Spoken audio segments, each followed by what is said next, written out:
Restomods. What are they? What does that mean? How do you know if you have one? Why do people want them? So Restomods are restored and modified vehicles. So that's a pretty vague description. There are a lot of different takes on that.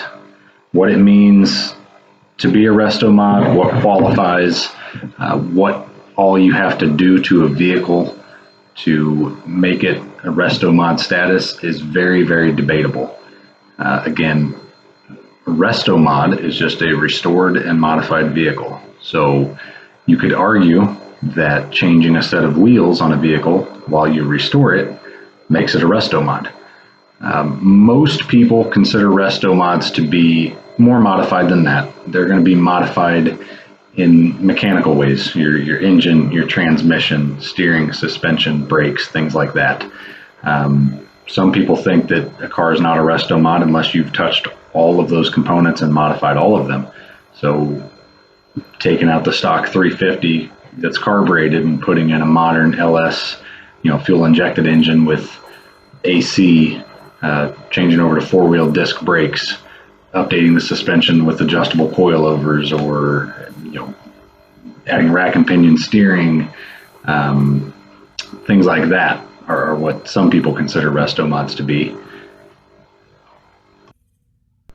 My personal take on a Restomod is any changes that completely shift the market for the car. And what I mean by that, from a dealership standpoint of selling a vehicle, are any changes that modify a vehicle enough that your target market, your target buyer is different, and that it changes the price range of a vehicle.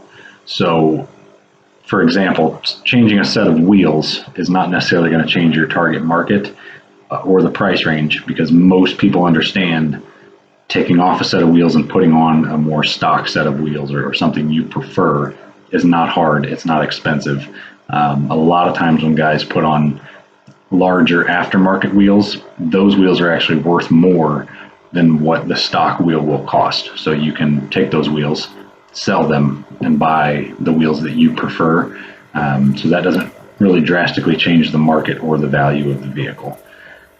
Things like swapping engines, transmissions, suspension work, brake work, adding in modern sound systems or Bluetooth, navigation, custom interiors, things like that. Those are things that when you do enough of those, you've now drastically changed the market, because guys that are purists, guys that are looking for a stock style car, people that want what they had in high school and things like that, they're no longer looking at your car because it's too far changed from stock, and it's going to take too much money and too much time to put it back to stock to make it work for them. It's easier for them, let's say in the example of a 69 Camaro, it's easier for them to go buy a stock 69 Camaro, small block, factory appearance, everything pretty stock on it, for 30 to 40 grand, than to buy your Restomod for 50 or 60 and then spend 20 to get it back to being a stock style car. That just doesn't make sense to do. So now you've drastically changed who's interested in your vehicle, and you've also changed the market for it. In most instances, a Restomod, a well done Restomod of the same vehicle, will bring more money than a stock vehicle. The exception to that rule are when you have a very, very rare and correct stock vehicle. That may, depending on the options, the engine, the transmission, things like that, condition, may be worth more than a Restomod of the same type of vehicle. So another example of that, if I have, we'll just stick with 69 Camaro. If I have a 69 Camaro that's got a 350 power steering, power brakes, turbo 350 transmission, that car might retail in the 30 to 35 range, depending on conditions, a pretty standard range for that. If you take the same car and Restomod it, same quality paint, same quality interior, everything else, but you've done modern suspension, steering, brakes, engine, transmission, added AC, you're easily going to tack on 15, 20 grand onto the price of that car. Now, where that doesn't equate to a more valuable car than the prior car we talked about is if that original car is, let's say it's an RS SS, very well optioned, all numbers matching car with good documentation. That car should still bring more than the Restomod in a lot of instances. And again, that's going to be the collector that's buying that car to put it away and wait for the value to go up.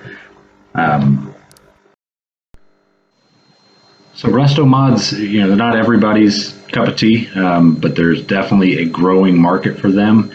The benefit to a Restomod is that you get the looks of that vintage car, that 69 Camaro, that 67 Mustang Fastback, the Tri-5 Chevy, whatever you're into, you get the looks of that, but you get the modern drivability and the modern power, and fuel injection is going to fire right up at the bump of a key. You don't have to worry about sitting there and pumping it and cranking it, pumping it and cranking it.